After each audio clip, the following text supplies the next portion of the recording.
महाराष्ट्र क्रांती news, आवाज सर्वसामान्यांचा। कर्ज यादीच्या प्रतीक्षेत शेतकऱ्याची आत्महत्या।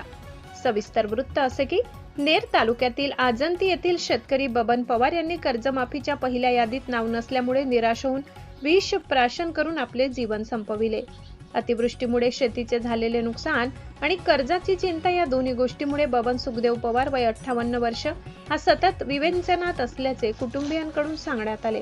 प्राप्त माहितीनुसार बबन पवार आपल्या शेतात फेरफटका मारण्यास गेले असता यंदा झालेल्या अतिवृष्टीमुळे शेतात खूप नुकसान झालेले लक्षात आले।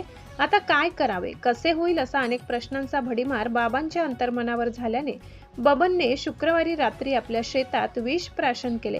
बाबा घरी परत आले नाही म्हणून मुलगा देवानंद पवार शेतात शोधण्यासाठी गेला असता बबन पवार आपल्या शेतात गंभीर अवस्थेत दिसून आले। ताबडतोब ग्रामीण रुग्णालयात दाखल करण्यात आले असता उपचारादरम्यान एका बळीराजाची अंत्यज्योत मावळली।